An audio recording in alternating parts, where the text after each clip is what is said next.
Hi class 12 students, welcome back to my YouTube channel. So I hope आपने अभी तक part 1 cover कर लिया होगा। इस वीडियो में हम सेकंड पार्ट यानी कि सेकंड बुक ऑफ हिस्ट्री को स्टार्ट करने वाले हैं and today we are going to do fifth chapter of your book that is through the eyes of travellers. तो अभी तक हमने बहुत सारे चैप्टर्स कवर करे हैं। इस चैनल पे सभी चैप्टर्स की वीडियो है। हमने हड़प्पन सिविलाइजेशन के बारे में समझा, हमने किंग्स, फार्मर्स, टाउन्स के बारे में समझा, हमने सोसाइटी के बारे में जाना, हमने जाना कि उस टाइम पे कौन कौन से नए रिलीजन्स फ्लॉरिश हो रहे थे, कौन कौन से नए पर्सन अब लोगों के बीच में पॉपुलर हो रहे थे। तो ये सारी चीजें अभी तक हमने कवर करी।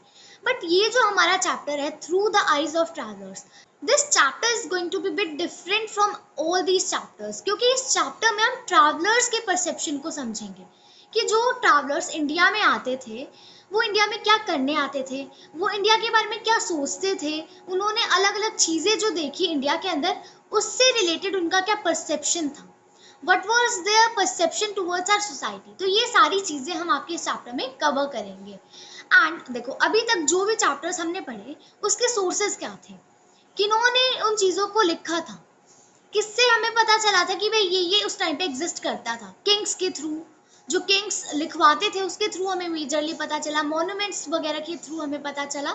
लेकिन इस चैप्टर के हमारे सोर्स होने वाले हैं वी कैन से राइटिंग्स और डॉक्यूमेंट्स ऑफ दीज ट्रैवलर्स। ये जो ट्रैवलर्स आए थे इन्होंने जो अकाउंट्स लिखे, those accounts will be the main source for this chapter. So start करते हैं इस चैप्टर को। इस चैप्टर में हम 10th टू 17th सेंचुरी के टाइम पीरियड को पढ़ेंगे कि इस टाइम पीरियड के दौरान कौन कौन से ट्रैवलर्स इंडिया के अंदर आए, उनका क्या परसेप्शन था हमारी सोसाइटी को लेके, हमारे अलग अलग सिस्टम्स को लेके। तो वो हम आपके इस चैप्टर में पढ़ेंगे। इंडिया के अंदर मिडीवल पीरियड में बहुत सारे फॉरेन ट्रैवलर्स आए थे। वो इंडिया में अलग अलग मोटिव्स के लिए आते थे। कुछ लोग आते थे यहाँ पे सिर्फ घूमने के लिए एज अ टूरिस्ट, कुछ लोग बसने के लिए आते थे, कुछ एडवेंचर के तौर पे आते थे। तो सभी लोगों का अलग अलग मोटिव होता था। ज़्यादातर जो ट्रैवलर्स इंडिया में आए उन्होंने अकाउंट्स लिखे हैं, उन्होंने अपनी खुद की बुक लिखी है जिसके अंदर उन्होंने सोसाइटी के अंदर क्या क्या चलता था वो सब कुछ रिकॉर्ड किया है। ये जो ट्रैवलर्स थे, जो इनके अकाउंट होते थे, इनके अंदर अलग अलग चीज़ें लिखी गई हैं। Various aspects are covered in their accounts. कुछ ट्रैवलर्स के अकाउंट्स में लिखा गया है कोर्ट से रिलेटेड अफेयर्स, जैसे कि उस टाइम पे मुगल कोर्ट होता था तो कैसे शासन चलता था उसके बारे में लिखा है, क्या क्या होता था कोर्ट के अंदर वो सब कुछ लिखा गया है। जबकि दूसरे अकाउंट्स में कुछ और टॉपिक्स को डिस्कस किया गया है, इंडिया के रिलीजियस इश्यूज को डिस्कस किया गया है, सोसाइटी को डिस्कस किया गया है। तो ऐसा नहीं है कि सिर्फ कुछ ही चीज़ों को डिस्कस किया है, ओवरऑल इंडिया को कंपेयर किया गया है। हर एक चीज़ जो उस ट्रैवलर को अलग लगती थी उस चीज़ को रिकॉर्ड किया गया है। अब ट्रैवलर्स अलग अलग चीज़ों के बारे में लिखते थे। कुछ लिखते थे हमारे आर्किटेक्चर के बारे में, मॉन्यूमेंट्स के बारे में, कुछ सोशल और इकोनॉमिक लाइफ के बारे में लिखा करते थे। जो ट्रैवलर्स इंडिया में आते थे वो इंडिया की सिविलाइजेशन की ट्रू पिक्चर क्रिएट करने की कोशिश करते थे अपने अकाउंट्स के थ्रू। यानी कि जो भी चीज़ें उन्हें अलग लगती थी, जो भी चीज़ वो इंडिया के अंदर देखते थे, उन्हें वो अपने अकाउंट में नोट डाउन करते थे। जिससे क्या होता था, बाद में जो अकाउंट्स जो थे उनके, जिन्होंने भी पढ़े, उसके दिमाग में एक पिक्चर क्रिएट हो गई कि भाई ऐसा होता था इंडिया में, अच्छा ये चीज़ थी, ये चीज़ हमसे अलग है। So those things were very surprising for the readers. इस वजह से सब उन अकाउंट्स को रीड भी किया करते थे और इन अकाउंट्स ने उन जगहों को, उन रीजन्स को जहाँ पर ये अकाउंट्स पहुंचे, उन रीजन्स को इन्फ्लुएंस भी किया है, उन रीडर्स को इन्फ्लुएंस किया है। तो इस चैप्टर में हम 3 मेन ट्रैवलर्स को डिस्कस करेंगे जो कि हैं Al Biruni, Ibn Battuta and Francois Bernier. इन तीनों ट्रैवलर्स के अकाउंट्स को भी देखेंगे कि आखिरकार इन्होंने उन अकाउंट्स में क्या लिखा है। तो एक बार ओवरव्यू ले लेते हैं हर एक ट्रैवलर के बारे में। सबसे पहले हैं अल बिरूनी। तो ये बहुत ग्रेट स्कॉलर थे, सेंट्रल एशिया से थे। ये इंडिया में आए थे 11th सेंचुरी में। ये जब महमूद ऑफ गजनी का इन्वेजन हुआ था इंडिया में तब वो इंडिया आए थे। इनका जन्म होता है 4 सितंबर 973 में ख्वारिज़्म, जो कि उज़्बेकिस्तान में है। इनको बहुत सारी लैंग्वेजेस आती थी जैसे कि Arabic, Persian, Hebrew, Sanskrit. All these language were well known to him and इन्होंने एक अकाउंट भी लिखा था दैट वाज किताब उल हिंद। इसे तारीख उल हिंद या फिर तहकीक मालिल हिंद भी बोला जाता है। ठीक है, तो ये अकाउंट उन्होंने लिखा था, it was related to India, कि इंडिया में इन्होंने क्या क्या देखा। अल बिरूनी ने जो हमारा कास्ट सिस्टम है उसके बारे में डिटेल में लिखा है कि हिंदू सोसाइटी में क्या कास्ट सिस्टम फॉलो किया जाता था। अल बिरूनी के डिस्क्रिप्शन के हिसाब से इंडिया की इकोनॉमिक कंडीशन बहुत अच्छी थी उस टाइम पे। अल बिरूनी का रियल नाम था अबू अब्दुल्ला मोहम्मद एंड उन्हें ट्रैवलिंग करना बहुत पसंद था। वो मानते थे कि भाई ऐसे जब वो ट्रैवल करते हैं तो वो अलग अलग लोगों से मिलते हैं, जिससे कहीं ना कहीं उनकी नॉलेज इंक्रीज होती है। अब हम बात करेंगे इब्न बतूता की। तो ये भी एक ट्रैवलर थे। इन्होंने अपनी जिंदगी के 30 साल ट्रैवलिंग करते हुए बिताए। ये जो थे ये मोरक्को से थे एंड 1377 में इनकी डेथ हो गई थी। इन्होंने भी एक अकाउंट लिखा था जिसका नाम है रिहला। ये भी बहुत इंपॉर्टेंट अकाउंट है। जब ये मोरक्को वापस गए 1354 में, तो इनको बहुत अच्छे से वेलकम किया गया था वहां के सुल्तान अबू इरम के द्वारा। जो वो सुल्तान थे अबू इरम, उन्होंने इबीजुजे इस पर्सन को अपॉइंट कर दिया था कि ये जो पर्सन है इबीजुजे, ये बतूता की हेल्प करेंगे उनका जो अकाउंट है रेला उसे कंपाइल करने में। तो सुल्तान ने बहुत हेल्प भी की थी इब्न बतूता की। ये जो रिहला अकाउंट था हमारे इब्न बतूता का, it was written in Arabic, ठीक है। और जो भी इंडिया के अंदर उन्होंने देखा वो सब कुछ इस अकाउंट में लिखा गया है। रेहला बहुत इंपॉर्टेंट, बहुत इनवैल्यूएबल सोर्स माना जाता है इंडिया की हिस्ट्री को जानने के लिए of 14th century. François Bernier ये एक फ्रेंच ट्रैवलर थे एंड इनके बारे में भी इस चैप्टर में हम डिटेल में पढ़ेंगे। तो ये भी इंडिया में आए थे इन 17th सेंचुरी। फ्रेंकोइस बर्नियर एक फ्रेंच डॉक्टर थे, फिलोसोफर थे, एक हिस्टोरियन थे। तो ये इंडिया में रहे थे 1656 टू 1688 तक। इन्होंने भी एक फेमस बुक लिखी थी जिसका नाम था travels in the Mughal court. François ने बिल्कुल डिटेल में लिखा है इंडिया के towns, land ownership system, social evil जो सती सिस्टम था, इन सभी चीजों के बारे में।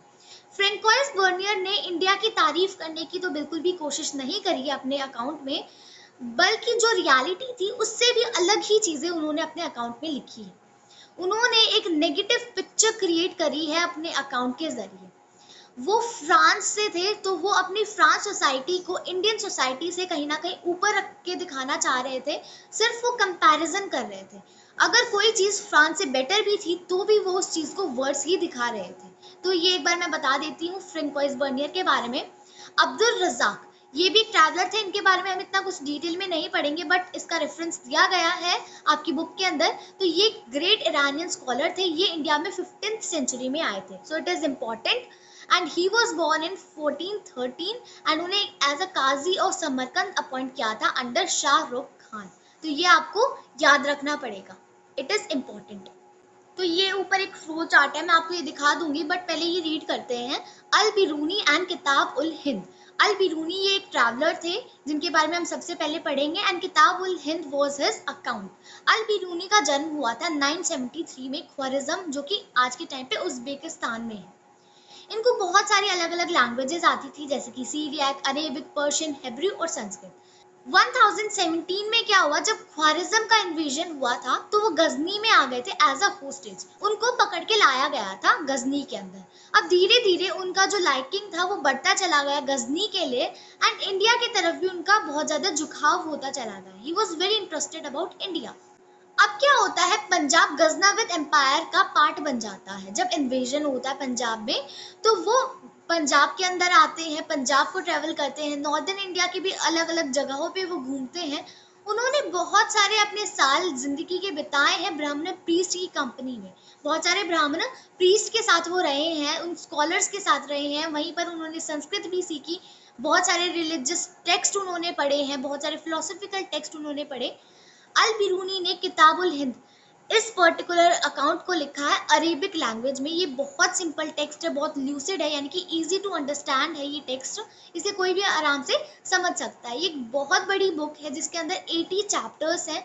अलग अलग एस्पेक्ट्स को कवर किया है जैसे कि religion, philosophy, festivals, astronomy, alchemy, manners, custom, social life, weights, measures, iconography, laws, metrology. हर एक चीज जो भी उन्होंने इंडिया के अंदर नोटिस करी है, हर एक चीज को उन्होंने इसके अंदर लिखा है। अल Biruni was completely familiar with the translations and adaptations of Sanskrit, Pali and Prakrit text into Arabic। यानी कि संस्कृत, पाली, प्राकृत इन चीजों की, इन टेक्स्ट की जो भी ट्रांसलेशन करी गई थी अरेबिक में, उनके बारे में अल बिरूनी को बहुत अच्छे से पता था एंड वो चाहते थे कि जिस तरीके से ट्रांसलेशन होता है ये करना थोड़ा सा मुश्किल है, बट वो इस चीज़ को इम्प्रूव करना चाहते थे ताकि और अच्छे से ट्रांसलेशन हो सके, लोग उसे और अच्छे से समझ सके, पढ़ सके। सो नाउ लेट्स अंडरस्टैंड कि अल बिरूनी का क्या मानना था इंडियन सोसाइटी को लेके, कि वो इंडिया की सोसाइटी के बारे में क्या सोचते थे। अल बिरूनी के हिसाब से जो संस्कृत है वो लैंग्वेज बहुत अलग थी अरेबिक और पर्शियन लैंग्वेज से, और जो आइडियाज़ और जो कंसेप्ट थे संस्कृत के वो इजीली इन लैंग्वेज में ट्रांसलेट करना वाज वेरी डिफिकल्ट। अल बिरूनी ने जो इंडिया का कास्ट सिस्टम है उसे भी समझने की कोशिश करी है, समझाने की कोशिश करी है, उसे जो दूसरी सोसाइटीज़ के कास्ट सिस्टम थे उनसे कंपेयर करा है। वो बताते हैं कि जो ये सोशल डिविजन्स इंडिया में करी गई है कास्ट को लेके, ये सिर्फ इंडिया में ही नहीं देखने को मिलती है बल्कि ये और देशों में भी एग्जिस्ट करती है। अल बिरूनी ने वेदास, पुराणास, भगवद गीता, पतंजलि के वर्क्स, मनुस्मृति, इन सभी चीज़ों का सहारा लिया है इंडिया को समझने के लिए, इंडिया की सोसाइटी को जानने के लिए। उन्होंने देखा कि जो संस्कृत टेक्स्ट थे जिसके अंदर रूल्स लिखे गए थे कास्ट सिस्टम के, सो ये सब कुछ ब्राह्मणा के पॉइंट ऑफ व्यू से लिखा गया था। उन्हें पता चला ये पढ़ने के बाद कि जितना रिजिडली इन्हें लिखा गया है उतना रिजिडली उन्हें सोसाइटी में फॉलो नहीं किया जाता। इसे पढ़ने में बहुत रिजिड हम कह सकते हैं, बट एज अ सोसाइटी अगर हम देखें उसे इतना रिजिडली प्रैक्टिस नहीं किया जाता था इंडिया के अंदर ये सब कुछ। अब देखो, कभी भी हम किसी भी देश में जाते हैं, अपने देश से बाहर जाते हैं, तो उस देश को समझने के लिए हमारे सामने बहुत सारे बैरियर्स होते हैं, बहुत सारी रुकावटें होती हैं। मान लो हम कहीं बाहर जा रहे हैं, सबसे बड़ी प्रॉब्लम क्या होगी हम लोगों के लिए? लैंग्वेज। हमें उस देश की लैंग्वेज ही नहीं आती तो हम लोगों के साथ कैसे बातें कर पाएंगे, लोगों से कैसे जान पाएंगे उस देश के बारे में। उस देश के रिलीजियस बिलीफ्स और प्रैक्टिसेस को तो हम बिल्कुल नहीं समझ पाएंगे। क्यों? क्योंकि हमें उनकी लैंग्वेज ही नहीं आती, हमें समझ में ही नहीं आ रहा कि भाई ये क्या कर रहे हैं आखिर ये लोग। एंड थर्डली, अगर लोग भी हमारा साथ ना दे उस देश के बारे में समझने के लिए, तो भाई एक बहुत बड़ी प्रॉब्लम क्रिएट हो जाएगी, हम उस देश के अंदर जाके भी कुछ नहीं कर सकते। सो ऐसा ही कुछ हमारे अल बिरूनी ने भी फेस करा था। So there were 3 main barriers which he faced when he travelled in India. सबसे बड़ा बैरियर है लैंग्वेज। उन्हें संस्कृत इतनी अच्छे से समझ में नहीं आती थी क्योंकि संस्कृत अरेबिक और पर्शियन से बहुत अलग थी। संस्कृत के आइडियाज, कंसेप्ट्स को समझना इतना आसान नहीं था, इन चीज़ों को उनकी लैंग्वेज में ट्रांसलेट करना इतना इजी नहीं था। उस टाइम पे वो जो लोग इंडिया के अंदर एग्जिस्ट करते थे उन्हें भी उनकी लैंग्वेज नहीं आती, तो ट्रांसलेशन नहीं हो पाता था। तो ये एक बहुत मेजर बैरियर था उनके लिए। इंडिया को समझने के लिए एक बहुत बड़ा बैरियर था लैंग्वेज। सेकंड है रिलीजियस बिलीव्स एंड प्रैक्टिस। हमारे religious beliefs and practices are very different from their religious beliefs and practices. इसी वजह से अगर हम कुछ कर भी रहे होते थे तो उन्हें समझ में नहीं आता था कि भाई ये हमारा रिलीजन है, ये हमारे बिलीव्स हैं। तो this was also a barrier for him to understand India. And third is the self-absorption and consequent insularity of the local population. जो हमारी इंडिया की population थी वो भी उनका साथ नहीं दे रही थी। They were even ignoring him, they were not telling him anything about India. जब भी वो किसी पर्सन के पास जाते थे कुछ पूछने के लिए, they were completely ignorant to him. तो ये एक बहुत बड़ा बैरियर था and this was his third barrier in understanding India. सो अब हम बात करेंगे सेकंड ट्रैवलर जो कि थे इब्न बतूता, उनके बारे में एंड उनके अकाउंट रिहला के बारे में। इब्न बतूता, इन्होंने एक बुक लिखी थी रिहला जो कि अरेबिक लैंग्वेज में लिखी गई थी। अब ये बुक बहुत ज़्यादा रिच है, इसके अंदर हर एक चीज़ डिटेल में लिखी गई है। उस टाइम पे जब वो 14th सेंचुरी में इंडिया में आए थे तो उस टाइम पे इंडिया के अंदर क्या क्या सोशल और कल्चरल लाइफ थी, तो हर एक चीज़ उन्होंने उस बुक के अंदर रिकॉर्ड करी है। अब इब्न बतूता बहुत जगह पे ट्रैवल करते थे, मतलब इंडिया आने से पहले भी उन्होंने बहुत सारी जगहों पे ट्रैवल किया था। हमेशा उन्होंने नई नई जगहों को एक्सप्लोर किया है, अलग अलग लोगों से वो मिले हैं। इंडिया आने से पहले उन्होंने बहुत सारी जगहों को ट्रैवल करा है, जैसे कि Syria, Iraq, Persia, Yemen, Oman, Mecca, even East Africa के भी बहुत सारे पोर्ट्स पे वो गए थे। अब जब वो दिल्ली आते हैं तो उस टाइम पे दिल्ली के सुल्तान थे मोहम्मद बिन तुगलक। अब सुल्तान उनसे मिले तो वो उनकी स्कॉलरशिप को देख के बहुत ज़्यादा इम्प्रेस हो गए एंड उन्होंने उन्हें इब्न बतूता को एज अ काजी या फिर जज ऑफ दिल्ली अपॉइंट कर दिया। तो जब वो इंडिया में आए थे तो उन्होंने इंडिया में भी बहुत सारी जगहों को ट्रैवल किया था, जैसे कि बंगाल, असम, मालदीव्स भी वो गए, श्रीलंका, सुमत्र, चाइना, बहुत सारी जगहों पे उन्होंने ट्रैवल किया। During the beginning of chapter मैंने आपको बताया कि अपनी जिंदगी के 30 साल उन्होंने ट्रैवल करते हुए ही गुजारे हैं। जब भी इब्न बतूता ट्रैवल करते थे तो जो भी अलग अलग चीजें उन्हें दिखती थी, नए कल्चर, लोग, बिलीव्स, वैल्यूज, तो हर एक चीज को वो अपने अकाउंट में रिकॉर्ड कर लेते थे। उस टाइम पे ट्रैवल करना इतना आसान नहीं होता था, इतना सिक्योर नहीं होता था, बहुत सारी रुकावटें आती थी। तो क्या होता था उस टाइम पे जब ट्रैवल करते थे लोग, इब्न बतूता का मैं इंस्टेंस बताती हूँ। तो एक बार वो ट्रैवल कर रहे थे तो उस टाइम पे एक बैंड ऑफ रॉबर्स ने, बहुत सारे लुटेरों ने उन पे अटैक कर दिया। और ऐसा कई बार हुआ है, एक बार नहीं बहुत बार हुआ है ऐसा, एंड उससे उनको बहुत ज्यादा चोट लगी थी, he was severely wounded. Ibn Battuta ने अपने काफी साल ट्रैवलिंग करते हुए बिताए हैं, North Africa, West Asia, parts of Central Asia, Indian subcontinent, China, हर एक जगह पे उन्होंने घूमा है एंड उन्होंने इन सभी चीजों को, अपने एक्सपीरियंस को अपने अकाउंट में रिकॉर्ड करा है। So next topic is Ibn Battuta's description of Indian society, यानी कि इंडिया की सोसाइटी को लेके उनका क्या परसेप्शन था, क्या क्या इंडिया के अंदर उन्होंने देखा। तो वो 14th सेंचुरी में इंडिया के अंदर आए। तो उस टाइम पे इंडिया का जो सब कॉन्टिनेंट था, it had its contact with every other region, यानी कि चाइना के साथ उनका कॉन्टैक्ट था ईस्ट रीजन में, नॉर्थ वेस्ट अफ्रीका के साथ कॉन्टैक्ट्स थे, यूरोप इन द वेस्ट उसके साथ हमारे कॉन्टैक्ट थे। तो हर एक जगह से India was connected with one और अदर रीजन। इब्न बतूता ने बहुत जगहों पे ट्रैवल किया था। वो अब दिल्ली आते हैं 14th सेंचुरी में। उन्होंने बहुत सारी सीक्रेट साइंस को विजिट किया है, उन्होंने बहुत सारे रूलर से मुलाकात की है, उन्होंने बहुत सारे लर्नड मैन, पीपल जो अलग अलग लैंग्वेज बोलते थे, जैसे कि अरेबिक, पर्शियन, टर्किश और दूसरी भाषाएं बोलते थे, उन सभी लोगों से मुलाकात की है। उन्होंने बहुत सारे आइडियाज सीखे हैं, अपने आइडियाज शेयर करे हैं, इंफॉर्मेशन, एनेक्डोट्स, हर एक चीज को जो है उन्होंने शेयर किया है। जब वो इंडिया की सोसाइटी को डिस्क्राइब करते हैं तो इब्न बतूता बताते हैं कि बहुत सारे अनफैमिलियर थिंग्स थी इंडिया के अंदर जो उन्होंने पहले नहीं देखी थी। बेशक वो इतनी जगहों पर ट्रैवल कर चुके थे, लेकिन कोकोनट और पान, ये चीजें बहुत ज्यादा यूनिक चीजें थी जो कि इंडिया में उन्हें देखने को मिली। इनका भी एक विविड डिस्क्रिप्शन उन्होंने अपने अकाउंट में दे रखा है। आपकी बुक के अंदर भी, टेक्स्ट बुक के अंदर भी कुछ एक्स्ट्रा बॉक्सेस बने हुए हैं जिसके अंदर वो डिस्क्रिप्शंस हैं, तो आप वो पढ़ सकते हैं। इब्न बतूता जब इंडिया आए तो उन्होंने हमारी सिटीज को एक्सप्लोर किया। तो उन्होंने देखा कि इंडिया की सिटीज बहुत ज्यादा डेंसली पॉपुलेटेड है, बहुत ज्यादा प्रॉस्पेरस है। उनके अकॉर्डिंगली दिल्ली बहुत ज्यादा बड़ी सिटी थी, it was largest city in India. And साथ ही साथ दौलताबाद, ये महाराष्ट्र के अंदर है, तो वो भी बहुत बड़ी एक सिटी थी। ही विजिटेड बाजार्स, मार्केट्स, तो वो कुछ ऐसी जगहें थी जहाँ पर इकोनॉमिक ट्रांजैक्शंस होती थी, साथ ही साथ कुछ सोशल और कल्चरल एक्टिविटीज भी बाजार्स में होती थी। तो ये सब कुछ डिस्क्रिप्शन में उन्होंने लिखा है।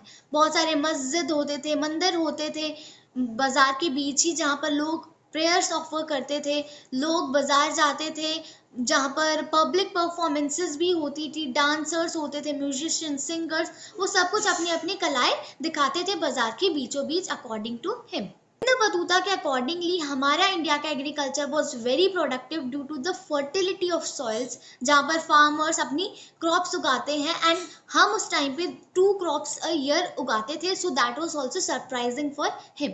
इंडियन मैन्युफैक्चरिंग ये भी बहुत अच्छे से फ्लोरिश हो रही थी due to inter Asian network of trade, commerce, इन चीज़ों की वजह से हमारा बहुत अच्छे से ट्रेड हो पाता था उस टाइम पे। हमारे सामान की बहुत ग्रेट डिमांड होती थी, वेस्ट एशिया में भी, साउथ ईस्ट एशिया में भी हमारे आर्टिशंस, मर्चेंट्स बहुत ह्यूज प्रॉफिट्स उस टाइम पे कमाते थे, अर्न करते थे। इंडियन टेक्सटाइल के बारे में वो बताते हैं कि स्पेशली जो कॉटन क्लोथ है, fine muslin, silk, brocade, satin, ये सब कुछ बहुत इंपॉर्टेंट था। इन सभी चीज़ों की बहुत ज़्यादा ग्रेट डिमांड थी हर एक जगह पे। इब्न बतूता बहुत ज़्यादा अमेज हो जाते हैं हमारे पोस्टल सिस्टम की एफिशिएंसी को देख के। 2 तरीके का होता था, हॉर्स पोस्ट जिसे उलूक कहा जाता था, और फुट पोस्ट, यानी कि पोस्टल सिस्टम उस टाइम पे यूज़ किया जाता था। इन चीज़ों को देख के वो बहुत ज़्यादा वी कैन से अमेज हो जाते हैं। इसके बारे में भी एक कंप्लीट डिटेल्ड बॉक्स गिवन है आपकी बुक में, तो वो भी बहुत इंपॉर्टेंट है, वो पढ़ना पड़ेगा। इससे रिलेटेड आपके एग्जाम में, बोर्ड एग्जाम की मैं बात कर रही हूँ, उसमें भी क्वेश्चन आया था, I am repeating it. So before moving further मैं आपको बता देती हूँ जो भी आपके इंपॉर्टेंट क्वेश्चंस हैं तो वो सारे मैं आपको कवर करवाऊंगी। अगर नहीं करवा पाती हूँ तो जो भी मैं बता रही हूँ those things are very important, तो वो आप खुद से कवर करने की कोशिश करेंगे। मैं इंपॉर्टेंट क्वेश्चंस की वीडियो लेके आने की पूरी कोशिश करूंगी। अब हम बात करेंगे हमारे थर्ड ट्रैवलर के बारे में जो कि है फ्रैंकोइस बर्नियर। ये फ्रेंच ट्रैवलर थे। बहुत सारे Portuguese, Dutch, English, French travellers India में आए हैं 16th और 17th सेंचुरी के दौरान। Jesuit Roberto Nobili, Duarte Barbosa, Jean Baptiste Tavernier, जो भी है इनके नाम, Manucci, sorry for the wrong pronunciation, but these were the travellers जिन्होंने बहुत कुछ लिखा भी है इंडियन सोसाइटी के बारे में। ये इंडिया में आए थे इस टाइम पीरियड के दौरान। फ्रेंच डॉक्टर थे ये हमारे फ्रैंकोइस बर्नियर, पॉलिटिकल फिलोसोफर थे, हिस्टोरियन भी थे। इन्होंने लगभग 12 साल 1656 टू 1668 इंडिया के अंदर ही बिताए हैं। एंड उन्हें मुगल कोर्ट के बारे में बहुत अच्छे से पता था because he was closely associated with the Mughal court. Bernier ने बहुत सारे हिस्सों में ट्रैवल करा है इन इंडिया। उन्होंने डिटेल्ड अकाउंट्स लिखे थे इंडिया के बारे में। उन्होंने इंडिया को यूरोप से कंपेयर करा है अपने अकाउंट के अंदर। उन्होंने एक नेगेटिव इमेज क्रिएट करने की कोशिश करी है रीडर्स के माइंड में थ्रू हिज अकाउंट, क्योंकि भाई वो कंपेयर कर रहे हैं अपनी चीज से। जब मैं किसी दूसरे की चीज को कंपेयर करूंगी तो मैं अपनी ही चीज को अच्छी बताऊंगी। ऐसा ही होता है नॉर्मली, कोई भी ऐसा ही करेगा, तो उन्होंने भी ऐसा ही किया because he was doing comparison. उनके जो वर्क्स थे, उनका जो अकाउंट था वो पब्लिश करा गया था इन फ्रांस इन 1670 टू 71। इस टाइम पीरियड पे उनके अकाउंट्स को पब्लिश किया गया था। एंड इनके अकाउंट्स को इंग्लिश, डच, जर्मन, इटालियन अलग अलग लैंग्वेजेस में भी ट्रांसलेट किया गया था। इनकी जो राइटिंग्स थी ये बहुत ज़्यादा पॉपुलर हो गई क्योंकि इन्होंने अपने ट्रांसलेशंस में, अपने अकाउंट्स में सिर्फ इंडिया को ही we can say negative image दी है, यूरोप को सुपीरियर बताया है। तो कोई भी अपने रीजन के बारे में इतना अच्छा सुनना ही पसंद करेगा, तो सबने उस चीज़ को पढ़ा है। इस वजह से इनके अकाउंट्स बहुत ज़्यादा पॉपुलर हो गए थे। आई कंप्लीटली अंडरस्टैंड उन्होंने जो लिखा था सारा झूठ नहीं था, बट मेजरली जो उन्होंने लिखा था उसके अंदर उन्होंने नेगेटिव इमेज को ही पोर्ट्रे किया है।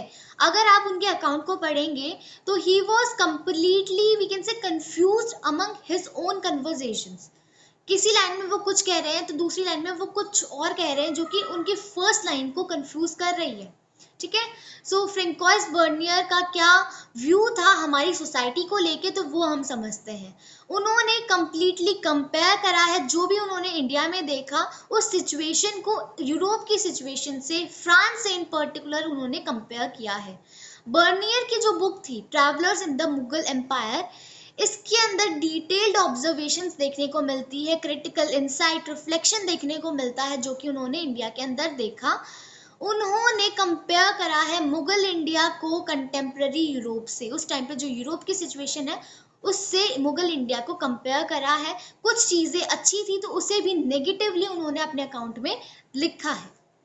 उन्होंने दिखाया है कि उस टाइम पे यूरोप कितना ज़्यादा सुपीरियर था। अकॉर्डिंग टू हिम जो मुगल एम्परर था उसके हाथों में ही सारी ज़मीन थी, वो अपने हिसाब से डिस्ट्रीब्यूशन करता था उस लैंड का अमंग द नॉबल्स। इससे बहुत बुरा असर देखने को मिलता था इकोनॉमी पे भी और सोसाइटी पे भी।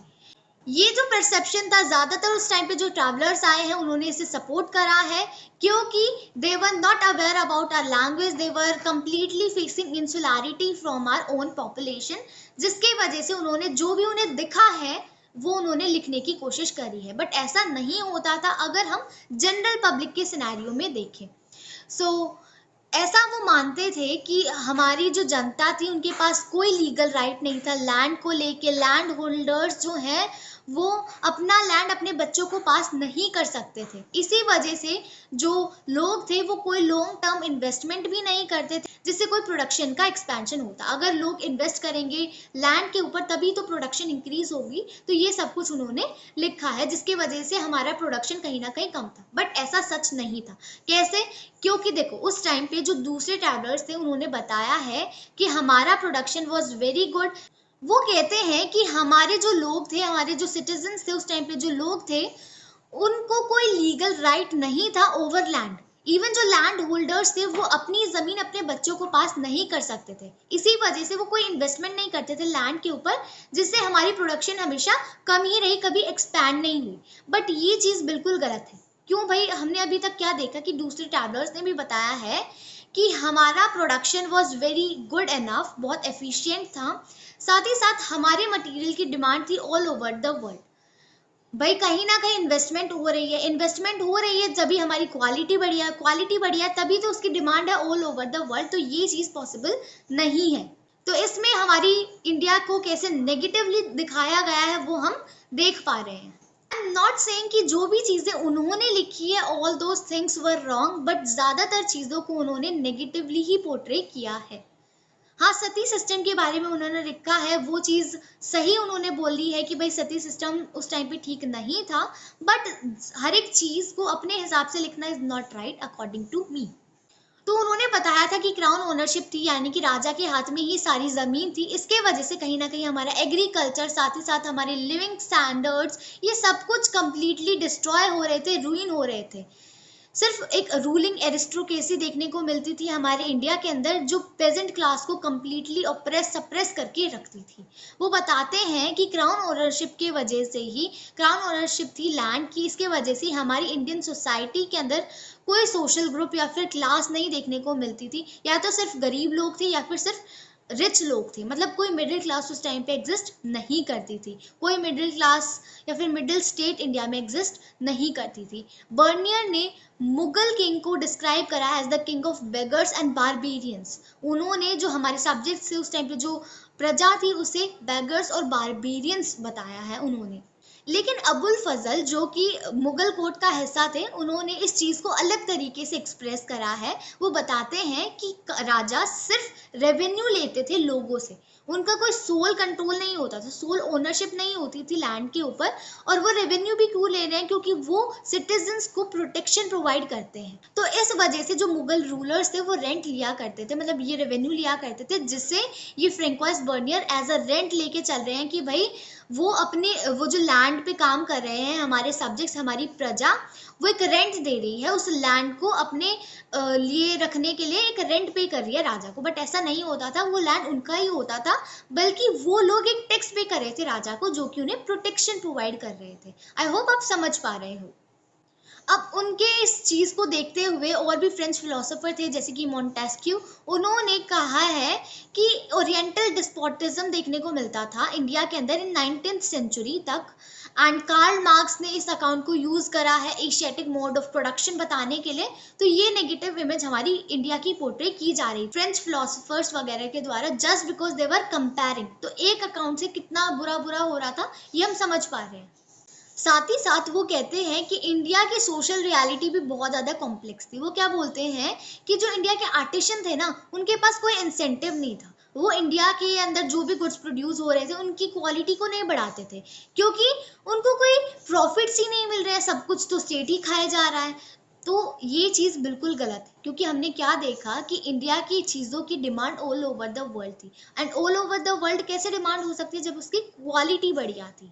तो आर्टिशंस ने क्वालिटी कहीं ना कहीं इंक्रीज की थी। So this was also wrong. तो ये चीज भी गलत एक्सप्लेन करी है उन्होंने। अब देखो, साथ ही साथ वो ये भी बोल रहे हैं कि इंडिया के अंदर बहुत अच्छा मैन्युफैक्चरिंग हो रहा है गुड्स का, जिसके वजह से सारे प्रेशियस मेटल्स जैसे कि गोल्ड और सिल्वर वो इंडिया के अंदर ही आया जा रहा है। तो ये दोनों चीजें अपने आप में ही कॉन्ट्रास्टिंग है। तो ये दोनों ही चीजें उन्होंने ही बोली है, but these things are completely contrasting from one another. वो ये भी बोलते हैं कि इंडिया के अंदर हर तरीके के टाउन्स थे, manufacturing towns, trading towns, port towns, secret centres, pilgrimage towns. तो हर तरीके के टाउन्स एग्जिस्ट किया करते थे। डिफरेंट अर्बन ग्रुप्स होते थे, जिसके अंदर महाजन आते थे, शेठ, नगर शेठ, हकीम, वैद, पंडित, मुल्ला, वकी, painters, then architects, musicians, calligraphers. तो ये सब कुछ इंडिया के अंदर एग्जिस्ट करता था। सो नाउ लेट्स अंडरस्टैंड कि जो अलग अलग ट्रैवलर्स इंडिया में आ रहे थे, उनका क्या व्यू था टुवर्ड्स विमेन, वो विमेन के बारे में क्या सोचते थे। स्लेव्स को ओपनली मार्केट में बेचा जाता था एज अदर कमोडिटी, जैसे कि हॉर्स, कैमल्स, दूसरी कमोडिटीज बाजार में बिकती है, वैसे ही स्लेव्स को भी बेचा जाता था। इब्न बतूता बताते हैं कि बहुत ज़्यादा डिफरेंशिएशन था स्लेव्स के among. Slaves generally domestic labour के रूप में यूज़ किए जाते थे। फीमेल स्लेव्स को यूज़ किया जाता था to give service to sultan and ताकि जो नोबल लोग हैं उनके ऊपर नज़र रखी जा सके सुल्तान के द्वारा, तो इस वजह से फीमेल स्लेव्स को हायर किया जाता था। साथ ही साथ जो फ्रेंकोइस बर्नियर है जिनकी मैंने अभी बात करी थी, तो उन्होंने सती प्रथा के बारे में भी लिखा जो उस टाइम पे इंडिया में प्रैक्टिस की जाती थी। हाँ, वो उन्होंने सही लिखा है कि that was wrong, that was really very wrong. उन्होंने इस चीज को लिखा है, उन्होंने बताया कि विमेन बहुत आसानी से डेथ को एक्सेप्ट कर लेती हैं। हाँ भाई, हमें भी जला देना चाहिए, हमें भी मार देना चाहिए because our husbands are dead. तो वो कुछ विमेन जो है चीयरफुली एक्सेप्ट करती थी अपनी डेथ को, जबकि कुछ लोगों को, कुछ विमेन्स को फोर्स किया जाता था मरने के लिए because her husband is dead so you need to die as well. Women labour बहुत इंपॉर्टेंट था एग्रीकल्चरल और नॉन एग्रीकल्चरल एक्टिविटीज के अंदर, लेकिन उस टाइम पे women were very important as well in terms of merchant families. अगर हम बात करें तो मर्चेंट फैमिलीज की जो औरतें थी वो कमर्शियल एक्टिविटीज में भी पार्टिसिपेट करती थी। अब हमने इतने सारे ट्रैवलर्स के बारे में जाना, सो ये जो ट्रैवलर्स के जो अकाउंट्स होते थे ये बहुत इंपॉर्टेंट होते थे। इससे हमें बहुत इंपॉर्टेंट इन्फॉर्मेशन देखने को मिली है, बट बहुत सारे aspects of the social life were unnoticed bye them. कुछ चीजें हैं जो कि बैरियर्स के वजह से या फिर कुछ और वजहों से उनके द्वारा नोटिस नहीं की गई है, नहीं समझी गई है। एंड उस टाइम पे बहुत सारे ट्रैवलर्स इंडिया में आए थे। हाँ, ये बात तो है, बहुत अलग अलग मोटिव से आते थे। बहुत सारी फीमेल ट्रैवलर्स भी आई होंगी, बट उनका अकाउंट हमें कोई देखने को नहीं मिलता है। सो आई होप आपको ये चैप्टर बहुत अच्छे से समझ में आया होगा। Thanks for watching. जल्दी से चैनल को सब्सक्राइब कर देना अगर आपको इस वीडियो में कुछ भी समझ में आया है तो। अगली वीडियो में जल्द आऊंगी। Till then keep watching, keep learning. Bye bye.